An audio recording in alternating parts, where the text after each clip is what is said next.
Hi everyone, welcome back to Kunjis class. നമുക്കിന്ന് 7th standard ജോഗ്രഫിയുടെ first chapter discuss ചെയ്യാം. Natural environment. അപ്പോൾ നമ്മൾ ഓൾറെഡി കമ്പോണൻസ് ഓഫ് എൻവയോൺമെൻറ്റിൻ്റെ ആ ഒരു കേസിൽ നമ്മൾ ഡിസ്കസ് ചെയ്തതാണ് natural environment, human made environment, human environment ഉണ്ടെന്ന് അല്ലേ. അപ്പം നമുക്കിനി ഓരോന്നും ഡീറ്റെയിൽ ആയിട്ട് നോക്കാം. ഫസ്റ്റ് വൺ ആണ് natural environment. Land, water, air, plants and animals comprise the natural environment. അപ്പോൾ ഈ നാച്ചുറൽ എൻവയോൺമെൻറ്റിൽ എന്തൊക്കെയാണുള്ളത്? ലാൻഡും വാട്ടറും എയറും പ്ലാന്റ്സും ആനിമൽസും ഒക്കെയാണ്.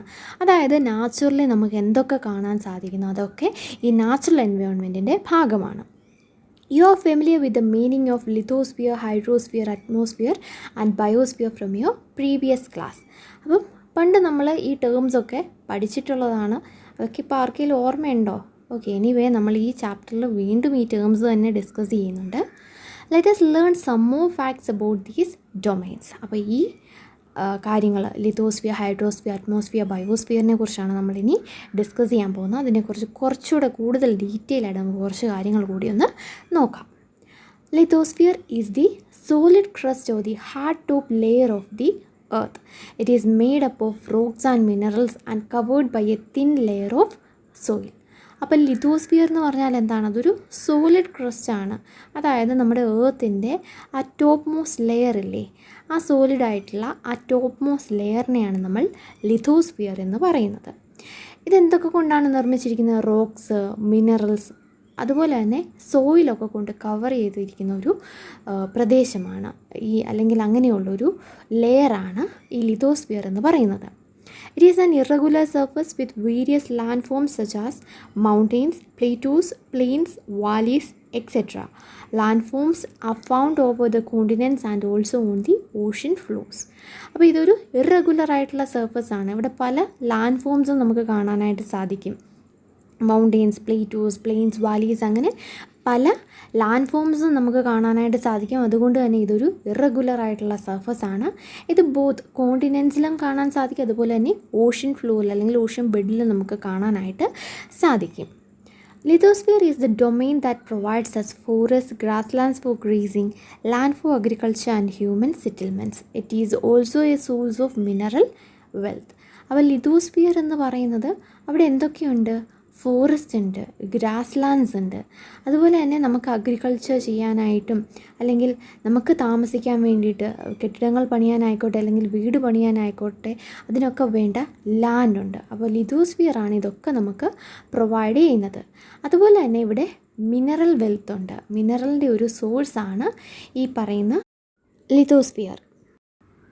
The domain of water is referred to as hydrosphere. It comprises various sources of water and different types of water bodies like rivers, lakes, seas, oceans, etc. It is essential for all living organisms. നമുക്കറിയാവുന്ന കാര്യമാണ് അല്ലേ, ഈ വാട്ടറിനെയാണ് നമ്മൾ hydrosphere എന്ന് പറയുന്നത്. ഇവിടെ പല സോഴ്സിൽ നിന്നുള്ള വാട്ടറുണ്ട്, അതുപോലെ തന്നെ പല വാട്ടർ ബോഡീസ് ഉണ്ട്. റിവർ ആയിക്കോട്ടെ, ലേക്ക്, സീസ്, ഓഷ്യൻസ്, അങ്ങനെ പല വാട്ടർ ബോഡീസൊക്കെ കൂടെ കംപ്രൈസ് ചെയ്തുള്ളതാണ് ഈ ഹൈഡ്രോസ്ഫിയർ എന്ന് പറയുന്നത്. ഈ വാട്ടർ എന്ന് പറയുന്നത് നമ്മൾ ലിവിങ് ഓർഗാനിസത്തിന് വളരെ എസെൻഷ്യൽ ആയിട്ടുള്ളൊരു കാര്യം കൂടി ആണ്. The atmosphere is the thin layer of air that surrounds the earth. അപ്പോൾ എർത്തിനെ സറൗണ്ട് ചെയ്യുന്ന ആ ഒരു തിൻ ലെയർ ഓഫ് എയറിനെയാണ് നമ്മൾ അറ്റ്മോസ്ഫിയർ എന്ന് പറയുന്നത്. The gravitational force of the earth hold the atmosphere around it. അപ്പോൾ ഗ്രാവിറ്റേഷണൽ ഫോഴ്സ് കാരണമാണ് ഈ എർത്തിന് അറ്റ്മോസ്ഫിയറിനെ ഹോൾഡ് ചെയ്യാനായിട്ട് സാധിക്കുന്നത്. It protects us from the harmful rays and scorching heat of the sun. It consists of a number of gases, dust and water vapor. The changes in the atmosphere produce changes in weather and climate. അപ്പോൾ ഈ air, ഈ thin layer of air എന്തിനു വേണ്ടിയിട്ടാണുള്ളത്? നമ്മളെ ഈ സണ്ണിൻ്റെ ആ ഒരു harmful raise അല്ലെങ്കിൽ ആ അതിതീക്ഷ്ണമായ ചൂടിൽ നിന്ന് നമ്മളെ പ്രൊട്ടക്റ്റ് ചെയ്യിക്കാൻ വേണ്ടിയിട്ടാണ് ഉള്ളത്. അതുപോലെ തന്നെ ഈ എയറിൽ എന്തൊക്കെയുണ്ട്? ഗ്യാസസ് ഉണ്ട്, ഡസ്റ്റ് ഉണ്ട്, വാട്ടർ വേപ്പർ ഉണ്ട്. ഓക്കെ, ഈ അറ്റ്മോസ്ഫിയറിൽ ഓരോരോ ചേഞ്ചസ് വരുന്നത് കൊണ്ടാണ് നമ്മുടെ വെതറും ക്ലൈമറ്റും ഒക്കെ ചേഞ്ച് ആവുന്നത്.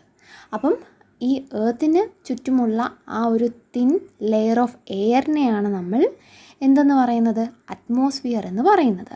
ഇത് നമ്മളെ പ്രൊട്ടക്റ്റ് ചെയ്യുകയാണ് ചെയ്യുന്നത് ഈ സണ്ണിൻ്റെ ഹാംഫുൾ റേസിൽ നിന്നും, സ്കോച്ചിങ് ഹീറ്റിൽ നിന്നും. പിന്നെ ഈ എയറിൽ എന്തൊക്കെയുണ്ട്? ഗ്യാസ്, ഡസ്റ്റ്, വാട്ടർ വേപ്പർ ഒക്കെ ഉണ്ട്. അറ്റ്മോസ്ഫിയറിൽ എന്തെങ്കിലും ചേഞ്ച് വന്നാൽ അത് കാരണം വെതറിലും ക്ലൈമറ്റിലും ഒക്കെ ചേഞ്ചസ് ഉണ്ടാവും. Plant and animal kingdom together make biosphere or the living world. It is a narrow zone of earth where land, water and air interact with each other to support life. അപ്പം plant കിങ്ഡവും animal കിങ്ഡവും ഒരുമിച്ച് ചേർന്നുണ്ടായിട്ടുള്ളതാണ് biosphere എന്ന് പറയുന്നത്. Okay, ഇത് ഒരു narrow സോണാണ്. ഇവിടെ എല്ലാ ഡൊമൈൻസും, അതായത് land ആയിക്കോട്ടെ, വാട്ടർ ആയിക്കോട്ടെ, എയർ ആയിക്കോട്ടെ, എല്ലാം ഇൻട്രാക്റ്റ് ചെയ്ത് ലൈഫിനെ സപ്പോർട്ട് ചെയ്യുന്നു. അതായത് ഈ പ്ലാന്റ്സിനും ആനിമൽസിനും വേണ്ട ആ ഒരു കാര്യങ്ങളെല്ലാം കൂടെ ഉള്ള ഒരു സ്ഥലമാണ് അല്ലെങ്കിൽ അങ്ങനെയുള്ളൊരു ഡൊമൈനാണ് ബയോസ്ഫിയർ എന്ന് പറയുന്നത്. Figure 1.2 domains of the environment. Okay, ഇവിടെ അപ്പോൾ എല്ലാം കാണിച്ചിട്ടുണ്ട്. ഹൈഡ്രോസ്ഫിയർ, ലിത്തോസ്ഫിയർ, അറ്റ്മോസ്ഫിയർ, ബയോസ്ഫിയർ എല്ലാം അല്ലേ.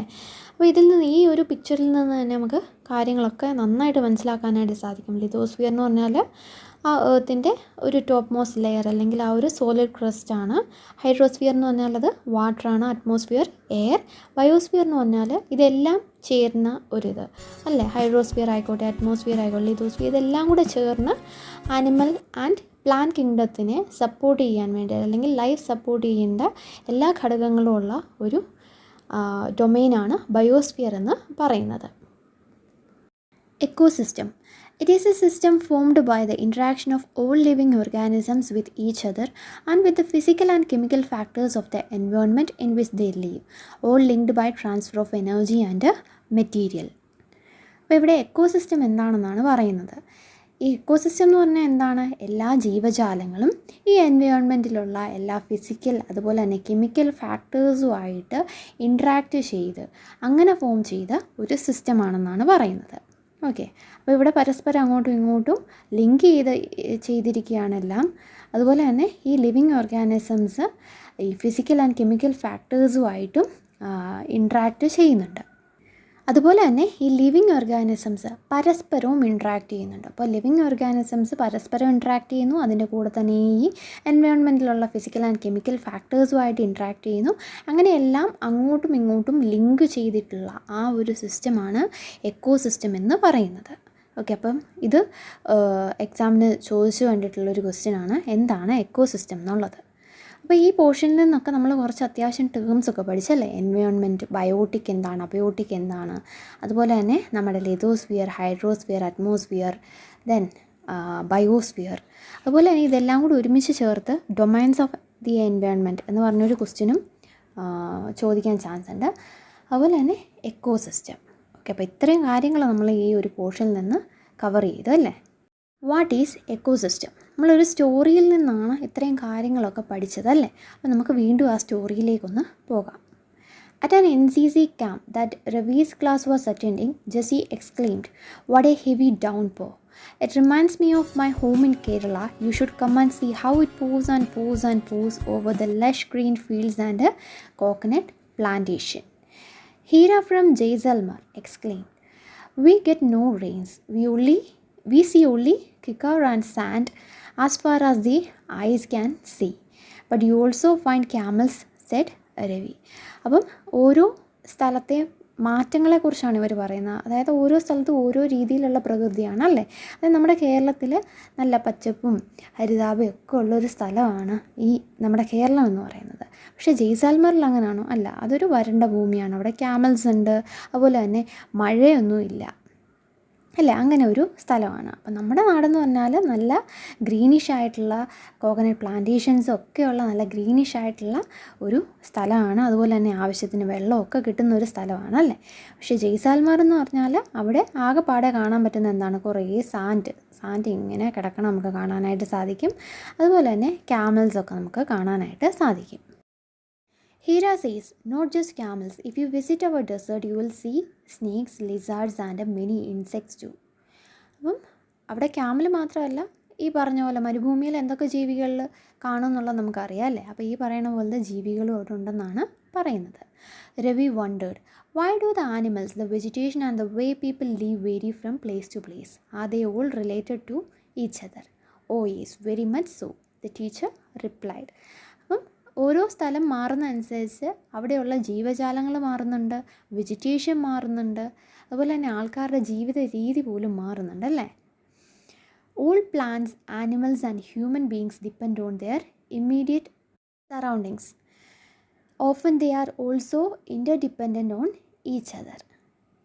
This relation between the living organisms as well as the relation between the organisms and their surroundings form an ecosystem. നമ്മൾ already ecosystem എന്താണെന്ന് discuss ചെയ്തതാണ് അല്ലേ. അതായത് ലിവിങ് ഓർഗാനിസംസ് അങ്ങോട്ടും ഇങ്ങോട്ടും റിലേറ്റ് ചെയ്യുന്നു അല്ലെങ്കിൽ ഇൻട്രാക്റ്റ് ചെയ്യുന്നു. അതുകൂടാതെ തന്നെ ഈ ലിവിങ് ഓർഗാനിസംസ് അവരുടെ സറൗണ്ടിങ്സുമായിട്ട് ഇൻട്രാക്റ്റ് ചെയ്യുന്നു, അല്ലെങ്കിൽ ആ ഒരു റിലേഷനെയാണ് നമ്മൾ എക്കോസിസ്റ്റം എന്ന് പറയുന്നത്, അല്ലെങ്കിൽ അങ്ങനെയാണ് ഒരു എക്കോസിസ്റ്റം ഫോം ആവുന്നത്.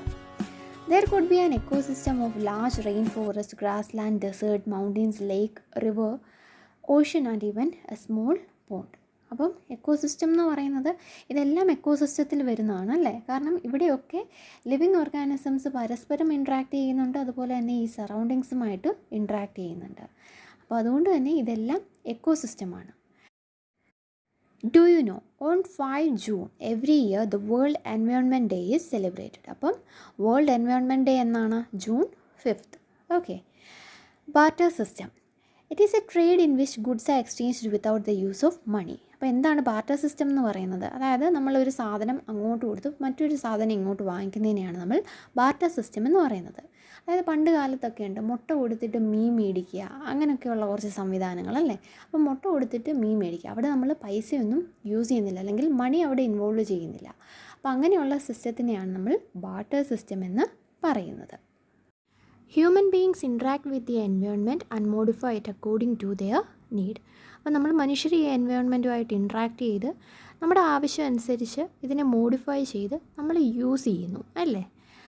Early humans adapted themselves to the natural surroundings. They led a simple life and fulfilled their requirements from the nature around them. അപ്പോൾ ആദ്യകാലത്ത് മനുഷ്യരെങ്ങനെയായിരുന്നു? നാച്ചുറൽ സറൗണ്ടിങ്സുമായിട്ട് ഇണചേർന്നായിരുന്നു അവർ ജീവിച്ചിരുന്നത്.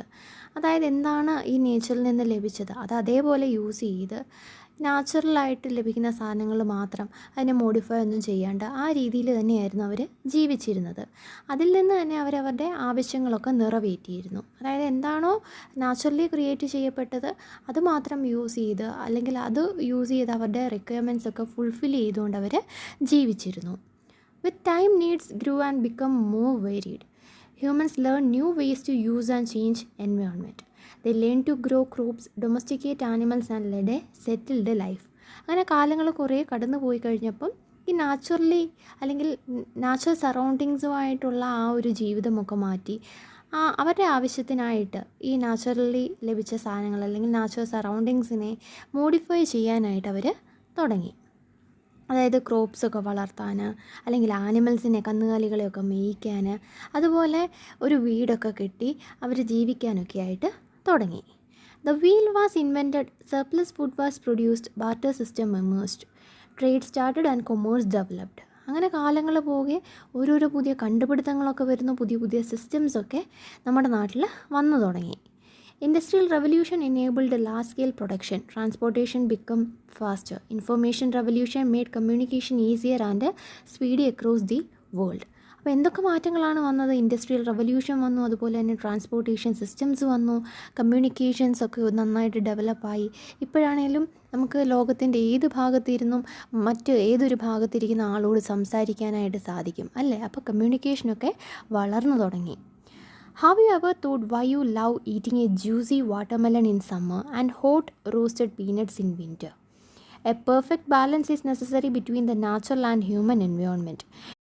Humans must learn to live and use their environment in a harmonious way. അപ്പോൾ നമ്മൾ summer സീസണിൽ നമുക്ക് കുറച്ച് fruits available ആയിട്ടുണ്ട്, winter സീസണിൽ വേറെ ചില ഫ്രൂട്ട്സാണ് നമുക്ക് അവൈലബിൾ ആയിട്ടുള്ളത്. അതായത് എൻവയോൺമെൻറ്റിനറിയാം ഓരോ സീസൺ അനുസരിച്ച് അല്ലെങ്കിൽ ഓരോ ചേഞ്ചിനനുസരിച്ച് നമുക്ക് എന്താണ് തരേണ്ടതെന്നുള്ളത് അല്ലേ. അപ്പോൾ ഈ നാച്ചുറൽ എൻവയോൺമെൻറ്റ് ഹ്യൂമൻ എൻവയോൺമെൻറ്റും ഒരു പെർഫെക്റ്റ് ബാലൻസിൽ പോയാൽ മാത്രമേ നമുക്കിത് കണ്ടിന്യൂ ചെയ്യാനായിട്ട് സാധിക്കത്തുള്ളൂ. Noori, a girl from Mizoram, from Ravi's class, often talks about the lush green surroundings of her place. Seeing Ravi upset at having lost his playground, Noori invited him to visit her home state during the coming vacation. Ravi's teacher asked the students to draw the landscape, houses and activities of the people and places they visit during the holidays. അപ്പം നമ്മുടെ രവി ആകെ മൊത്തം വിഷമിച്ചിരിക്കുകയാണ് അല്ലേ, അവൻ്റെ play ground പോയതിൻ്റെ വിഷമത്തിൽ അവൻ ഇരിക്കുകയാണ്. അപ്പം മിസോറാമിലേക്ക് അവനെ ഒരു പെൺകുട്ടി വിളിച്ചു. കാരണം അവിടെ നല്ല ലഷ് ഗ്രീനായിട്ടുള്ള അല്ലെങ്കിൽ വളരെ ഗ്രീനിഷ് ആയിട്ടുള്ളൊരു പ്ലേസാണത്. അപ്പോൾ അവിടെയൊക്കെ ഒന്ന് കാണാനായിട്ട് രവീനെ ആ പെൺകുട്ടി അങ്ങോട്ട് വിളിച്ചു. അപ്പോൾ ടീച്ചർ പറയുകയാണ്, നിങ്ങൾ എവിടെ വേണേലും പൊക്കോ, എന്തൊക്കെ കാര്യങ്ങൾ വേണേലും കണ്ടു. അവസാനം അവിടുത്തെ കുറച്ച് കാര്യങ്ങൾ, അതിൻ്റെ കുറച്ച് ഡ്രോയിങ്സൊക്കെ ആയിട്ട് ഹോളിഡേയ്സ് കഴിഞ്ഞ് വരണം എന്ന്.